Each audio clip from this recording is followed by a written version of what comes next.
बिस्मिल्लाहिर्रहमानिर्रहीम। Last class में हमने एक्सरसाइज नंबर 12.2 गालिबन क्वेश्चन नंबर 2, 3, 4, 5 और 6 एक्सप्लेन किए थे। आज पहले तो आप देखें question number 7 and question number 8।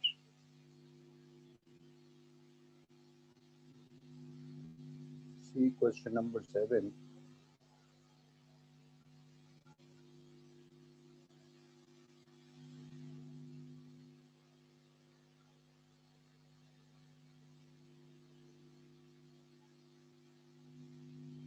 3 points A, B and C form a triangle such that the ratio of the measures of their angles is 1:2:3. You are given a ratio between angles.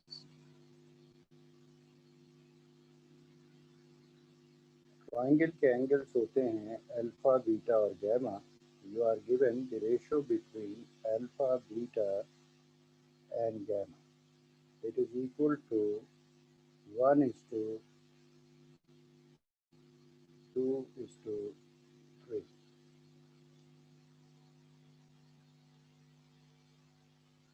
Required क्या है? Required है you have to find ratio between sides. A is to B is to C. ये required. सवाल क्या है? We have to find a ratio between the sides of the triangle if ratio between angles is given. अब जब तक angle आपको मालूम नहीं होंगे उस वक्त तक आप साइड्स का रेशो फाइंड नहीं कर सकते. तो first angle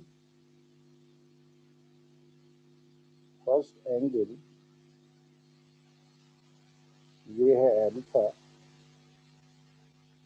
second angle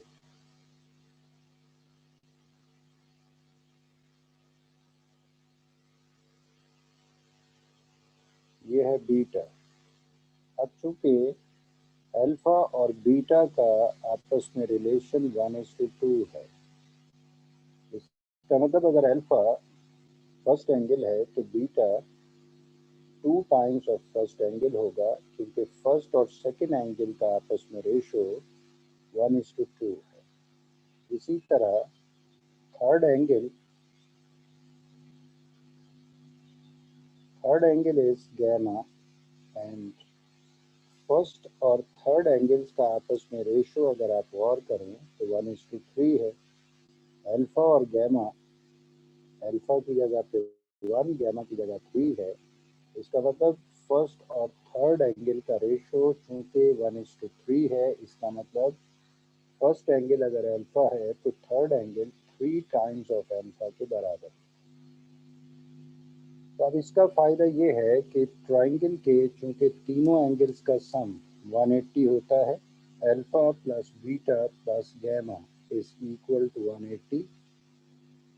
alpha plus beta is 2 times of alpha, gamma it is equal to 3 times of alpha, it is equal to 180 degree.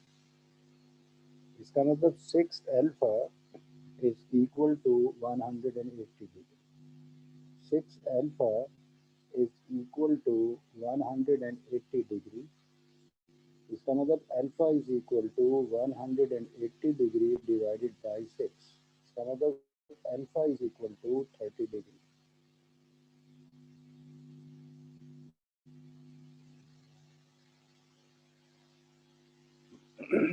Alpha मालूम हो गया.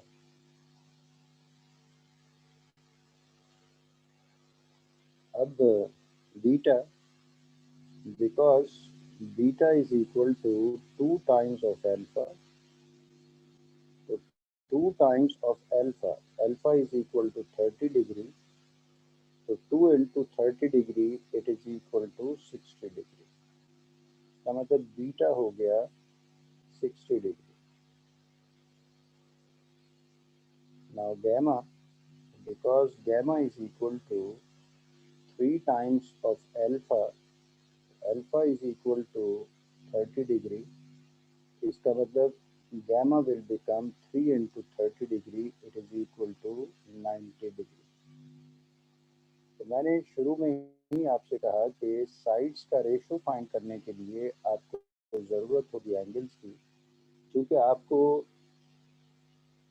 एंगल्स का रेशो दे रखा है, तो उसे बेस बनाते हुए, उसे यूज़ करते हुए आपने अल्फ़ा, बीटा और गैमा की वैल्यू फाइंड कर ली. अल्फ़ा आ गया 30, बीटा 60 और गैमा 90. अब रेशो बिटवीन साइड्स फाइंड किया जा सकता है. ये रेशो फाइंड करने के लिए आप फर्स्ट साइन लॉ यूज़ कर सकते हैं, ए और बी का रेशो मिल जाएगा. सेकेंड साइन लॉ यूज़ कर सकते हैं, बी और सी का रेशो मालूम हो जाएगा. इन दोनों को मर्ज कर आप ए, बी और सी का रेशो मालूम कर सकते हैं. तो according to first sine law, because A divided by sine alpha is equal to B divided by sine beta. तो साइड्स को अलहदा करने और एंगल्स को अलहदा करने, तो ये हो जाएगा A upon B. B multiply हो रहा है, शिफ्ट करें डिवाइड हो जाएगा. इसी तरह साइन अल्फा डिवाइड हो रहा है लेफ्ट साइड पे, शिफ्ट करें राइट साइड पे, तो ये मल्टीप्लाई हो जाएगा. A upon B, it is equal to sine alpha upon sine beta. Now A divided by B is equal to sine of alpha. Alpha is known, it is 30, divided by sine beta. Beta is known, it is equal to 60 degree.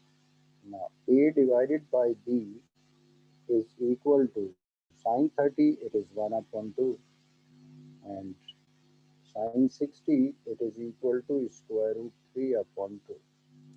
आप इसे लिख सकते हैं a upon b is equal to 1 upon 2 multiplied by 2 upon square root 3. 2 cancel हो गया, बाकी बच गया 1 upon root 3. इसका मतलब a upon b is equal to 1 upon square root 3. इसका मतलब the ratio between a and b, it is equal to 1 is to square root 3. a की जगह पे 1 है, b की जगह पे रूट 3. ये a और b का आपस में रेशो आपको मालूम हो गया. इसे हम कह देते हैं रिजल्ट नंबर 1.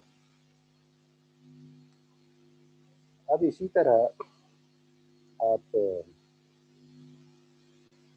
b और c का रेशो फाइंड करें by using second sine law. Second sine law है b divided by sine beta is equal to c divided by sin gamma.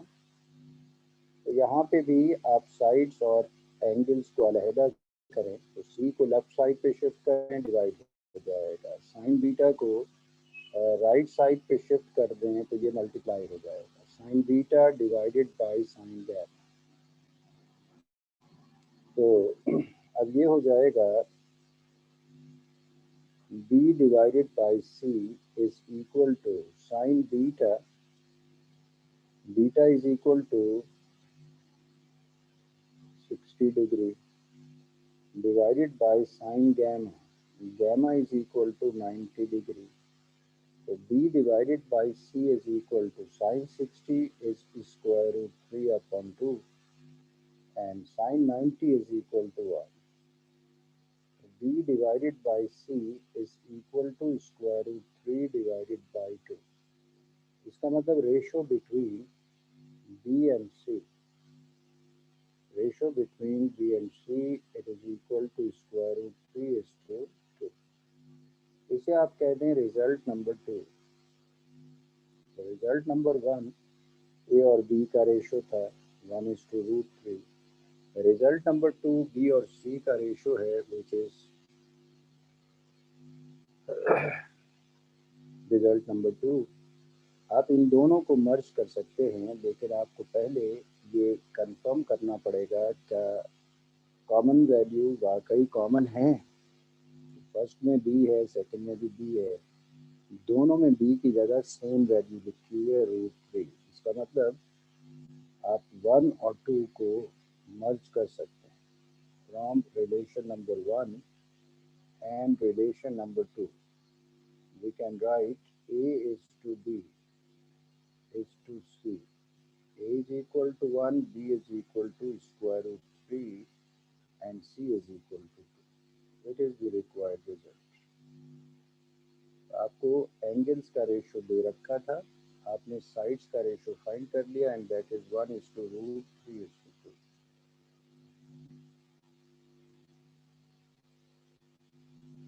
Now see last question of this exercise. Last question of this chapter also. A piece of plastic strip 1 meter long is bent to form an isosceles triangle with 95 degree as measure of its largest angle. Find the length of the sides.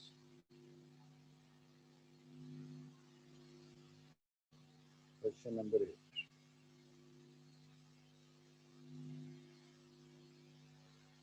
एक plastic strip है, इसकी length आपको दे रखी है 1 metre. आप इसको bend करके एक ट्रायंगल बनाते हैं.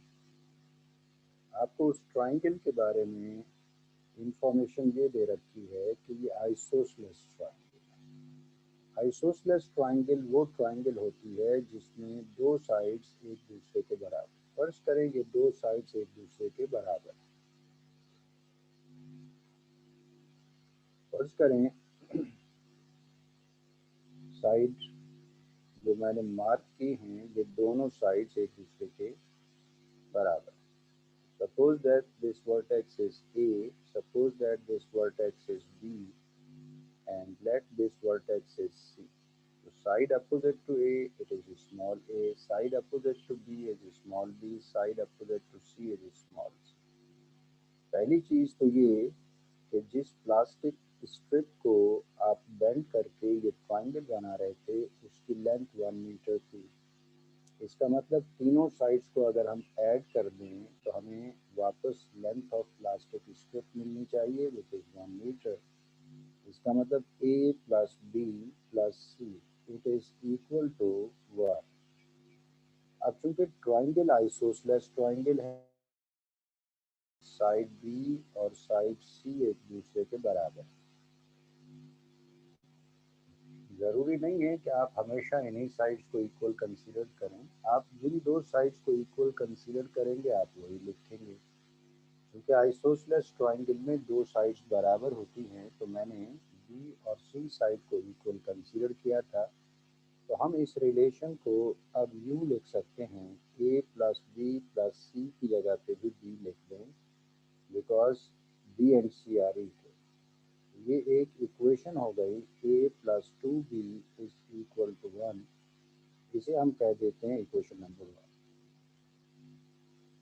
A और B की फॉर्म में आपको एक इक्वेशन मिल गई, हमने कह दिया it is equation number 1.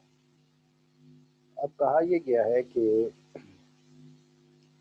with 95 degree as measure of its largest angle. अगर इन दोनों साइड्स को इक्वल एज्यूम किया गया है तो ये तो लार्जेस्ट एंगल नहीं हो सकते क्योंकि angle opposite two congruent side always भी कॉन्ग्रुएंट. तो इसका मतलब ये दोनों एंगल्स भी एक दूसरे के बराबर होंगे अगर वाकई B और C एक दूसरे के बराबर हैं. तो जब ये दोनों एंगल्स बराबर होंगे तो लार्जेस्ट तो नहीं हुआ. इसका मतलब ये ऑप्शन नहीं हो सकती.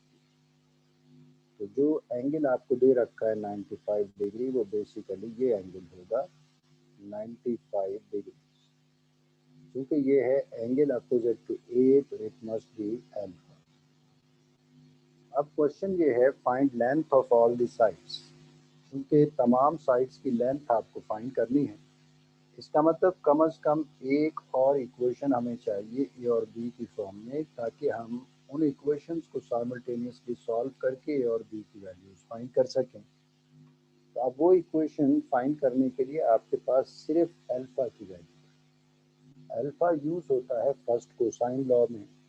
इसका मतलब फर्स्ट कोसाइन लॉ यूज करके आप एक और इक्वेशन बनाने की कोशिश कर सकते हैं. तो by using first cosine law A square is equal to B square plus C square minus 2B into C into cos of alpha.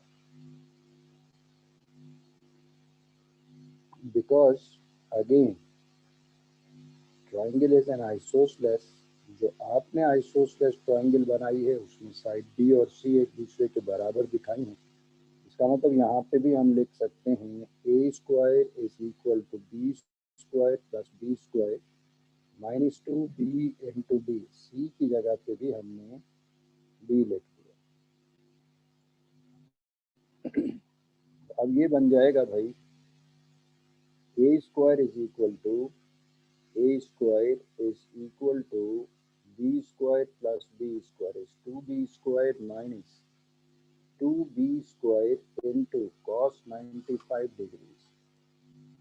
Cos 95 degrees is equal to minus 0.0871 minus 0.0871।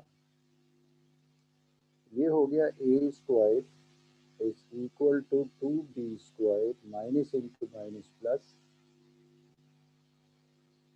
it becomes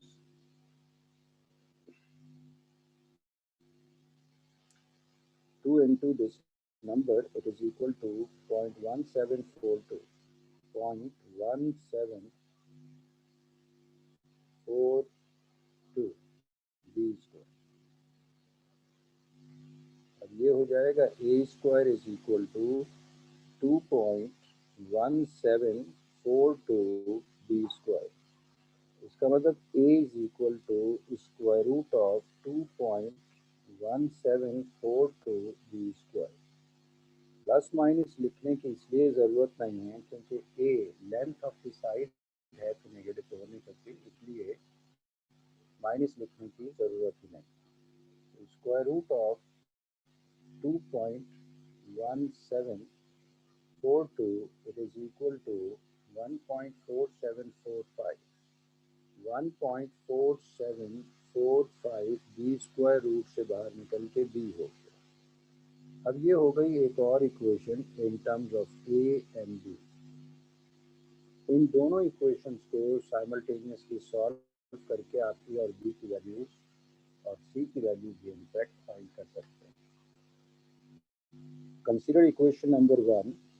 equation number 1 is a plus 2b is equal to 1.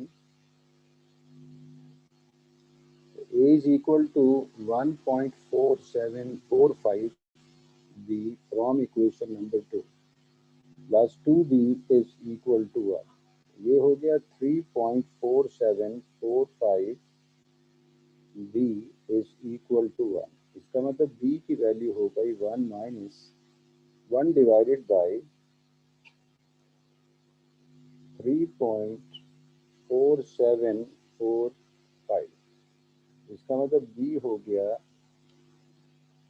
Divide करने 1 divided by 3.4745, it is 0.2878, 0.2878। क्योंकि length metre में दे रखी थी, total length, लिहाजा ये भी metre. अब ये वैल्यू या तो इक्वेशन 1 में पुट कर दें या इक्वेशन 2 में पुट कर दें तो a मिल जाएगा। Because equation 1 is a is equal to 1.4745 b, तो a is equal to 1.4745 into b, b is equal to 0.2878। Multiply करें 1.4745 multiplied by 0.2878, it gives us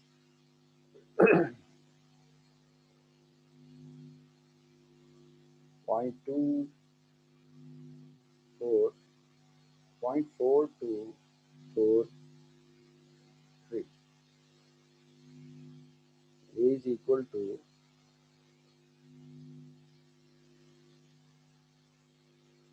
0.4243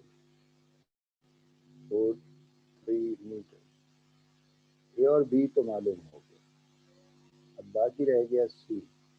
because B and C are equal, therefore C also be equals to 0.2878 meters. तो ये तीनों sides हो गए A B and C. This implies A is equal to 0.4243 meter, B is equal to 0.2878 meter, and C, which is also 0.2878 meters, are the required length of sides of triangle. अब अगर फर्ज करें कोई बच्चा इस vertex को ए कह देता है तो ये साइड स्मॉल ए हो जाएगी, ये एंगल गामा हो जाएगा. वो फिर यूज करेगा थर्ड कोसाइन लॉ. अगर बी कह दें, अगर फर्ज करें इस वर्टेक्स को सी कह दें तो side opposite to C is small C और अल्फा की जगह गैमा, तो वो थर्ड यूज करेगा. और अगर फर्ज करें बी है तो side opposite to B is small B, angle opposite to B is beta, तो वो फिर सेकंड कोसाइन लॉ यूज करके सेकंड इक्वेशन बनाएगा. उम्मीद है कि ये चीज दिमाग में रखेंगे. अब हम शुरू करेंगे चैप्टर नंबर लास्ट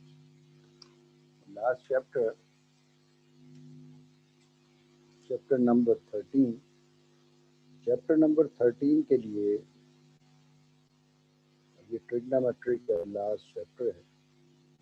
आपको अल्फा प्लस बीटा के सारे फॉर्मूले पता होने चाहिए. नंबर 1, नंबर 2, क्योंकि ट्रिग्नोमेट्रिक इक्वेशंस के लिए आपने सॉल्व करना है. टेबल याद नहीं होता तो काम तो नहीं किया जा सकता. इसके अलावा ट्रिग्नोमेट्रिक इक्वेशंस को सॉल्व करने, ट्रिग्नोमेट्री के फॉर्मूले सारे इस्तेमाल हो सकते हैं, तो वो रिवाइज कर लीजिएगा.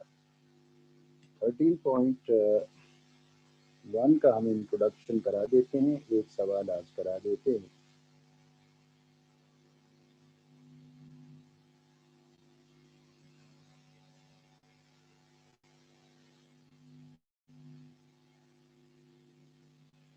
एक्सरसाइज 13.1. पहली चीज, आर्क कहा जाता है इनवर्स को.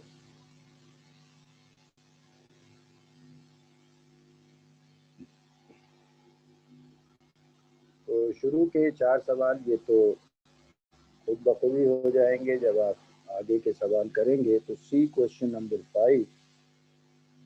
Question number 5 is find the principal value of sine of arc cos, यानी cos inverse square root 3/2 plus arc sine यानी sine inverse 1/2.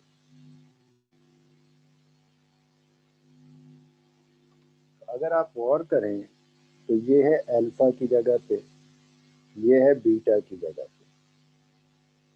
इसका मतलब ये सवाल बन जाएगा sine of alpha plus beta. अगर फॉर्मूला याद है तो sine alpha cos beta plus cos alpha sine beta.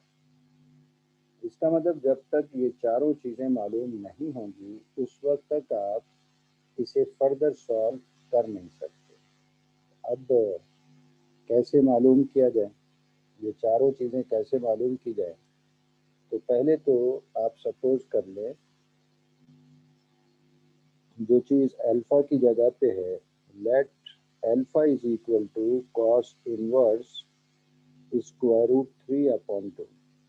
इसका मतलब कॉस इनवर्स को अगर मैं शिफ्ट कर दूं तो cos alpha is equal to root 3/2. Beta की जगह पे था साइन इनवर्स 1/2. तो let beta is equal to sine inverse 1/2. तो साइन इनवर्स को शिफ्ट करें तो ये बन जाएगा sine beta, it is equal to 1/2. अब अगर आप गौर करें तो कॉस अल्फा की वैल्यू मालूम है और साइन बीटा की वैल्यू मालूम है। तो जब तक साइन अल्फा मालूम नहीं होगा और कॉस बीटा मालूम नहीं होगा, आप sine of alpha plus beta का रिजल्ट फाइंड कर नहीं सकते। आप कॉस अल्फा को यूज करते हुए साइन अल्फा फाइंड कर सकते हैं। कैसे? Because sine square alpha plus cos square alpha is equal to 1। तो sine square alpha plus cos square alpha. Cos alpha is root 3 upon 2 square as it is equal to 1. इसका मतलब sin square alpha plus 3 upon 4 is equal to 1. 3 upon 4 को shift कर दें तो sin square alpha is equal to 1 minus 3 upon 4. 4 is the LCM. तो ये हो जाएगा अब sin square alpha is equal to 4 minus 3 divided by 4 by taking LCM. So sin square alpha is equal to 1 upon 4. So sin alpha is equal to plus minus square root 1 upon 4. इसका मतलब sin alpha is equal to plus minus 1 upon 2. चूंकि रो alpha mention नहीं किया गया कि कौन से quadrant में है, तो जब भी ऐसा होता है हम कैलकुलेशन फर्स्ट क्वाड्रेंट में करते हैं। फर्स्ट क्वाड्रेंट में तमाम ट्रिग्नोमेट्रिक रेशियोज पॉजिटिव होते हैं, so that sine alpha is taken with plus sign. अब कॉस अल्फा को यूज करते हुए आपने साइन अल्फा फाइंड कर लिया। इसी तरह से बीटा को यूज करते हुए, साइन बीटा को यूज करते हुए आप कॉस बीटा फाइंड कर सकते हैं। वो भी करें, because sine square beta plus cos square beta is equal to 1. So sin beta is equal to 1 upon 2 square as it is, plus cos square beta is equal to 1. So 1 upon 2 whole square means 1 upon 4 plus cos square beta is equal to 1. So cos square beta is equal to 1 minus 1 upon 4. Cos square beta is equal to 4 is the LCM. 4 minus 1 divided by 4. तो ये हो गया cos square beta is equal to 3 upon 4। तो यहाँ पे भी square को आप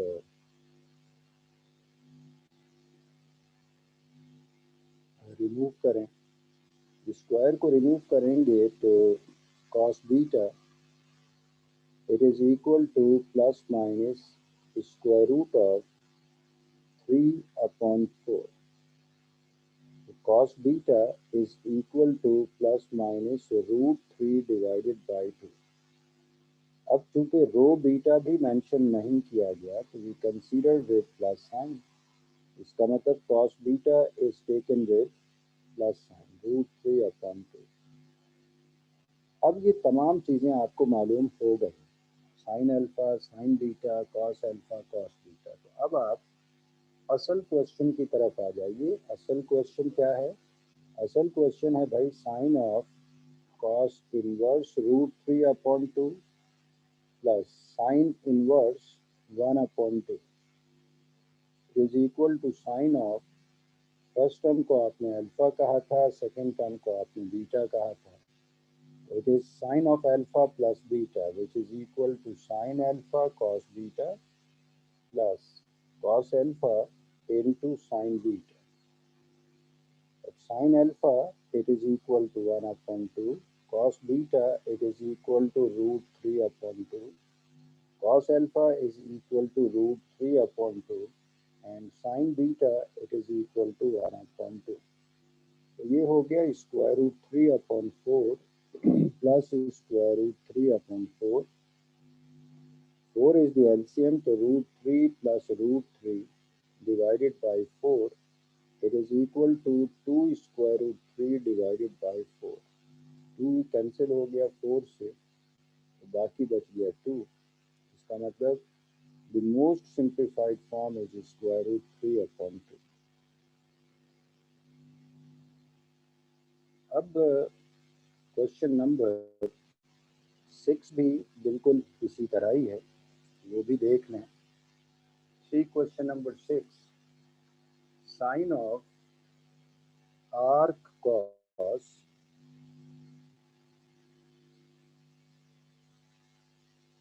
साइन ऑफ आर्क कॉस यानी cos inverse theta plus arc sine theta यानी साइन इनवर्स थीटा, वही अल्फा प्लस बीटा की फॉर्म है। तो अल्फा की जगह कॉस इनवर्स थीटा, बीटा की जगह साइन इनवर्स थीटा। तो let alpha is equal to cos inverse theta, इसका मतलब cos alpha is equal to theta. Let beta is equal to, beta की जगह पे है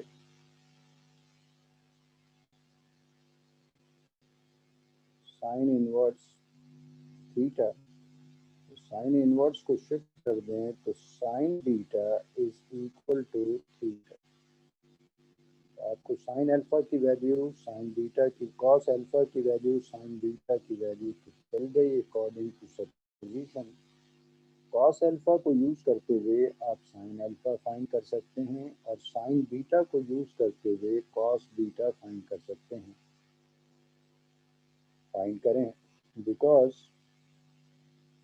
cos sine square alpha plus cos square alpha is equal to R. तो sine square alpha plus theta, it is the value of cos alpha square as it is. Sin square alpha is equal to 1 minus theta square. Sin alpha is equal to plus minus square root of 1 minus theta square.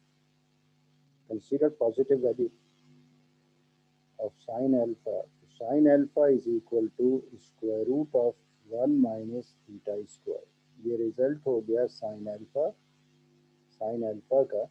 आपने cos alpha की value use करते हुए sine alpha का result find कर लिया। अब इसी तरह साइन बीटा की वैल्यू यूज करते हुए आप कॉस बीटा फाइंड करते हैं। Again because sine square beta plus cos square beta it is equal to are.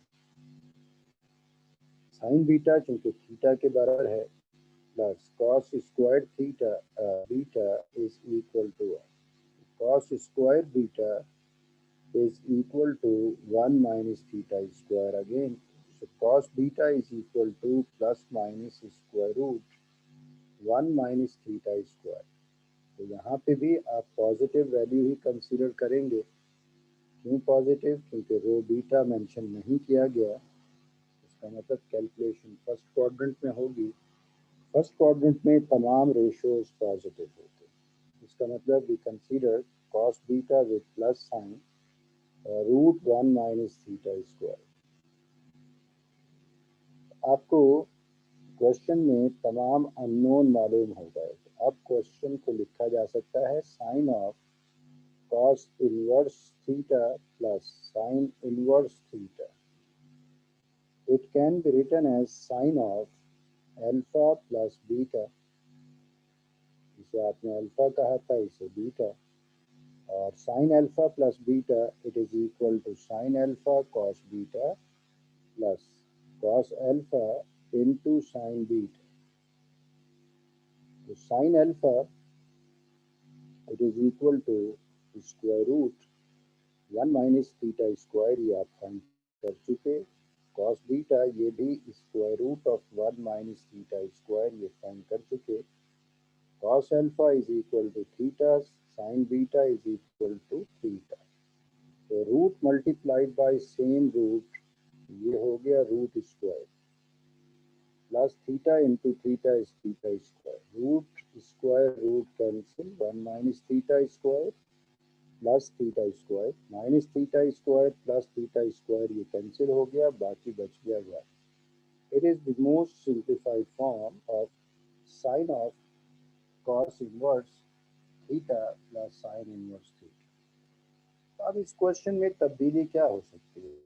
यहाँ अगर मैं साइन के बजाय कॉस दे दूँ, यहाँ कॉस आ जाएगा, यहाँ कॉस, तो we use cos alpha plus beta which is cos alpha cos beta minus sine alpha sine beta. बहरहाल मालूम आपको ये सारी चीज़ें इसी तरह करनी पड़ेंगी, फार्मूला सिर्फ बदल जाएगा। इन सवालात की अच्छी तरह प्रैक्टिस कीजिएगा। और इसके अलावा जो मैंने आपसे कहा कि ट्रिग्नोमेट्रिक इक्वेशंस आप सॉल्व करेंगे, टेबल के बगैर आज तक तो कोई सॉल्व नहीं कर सके। कोशिश कीजिएगा कि नेक्स्ट क्लास से पहले पहले टेबल को अच्छी तरह रिवाइज कर लें। Okay, thank you. और हाँ, आपका जो अब टेस्ट होगा वो एमसीक्यूज बेस्ड टेस्ट होगा। बस सिर्फ ट्रिग्नोमेट्री ही की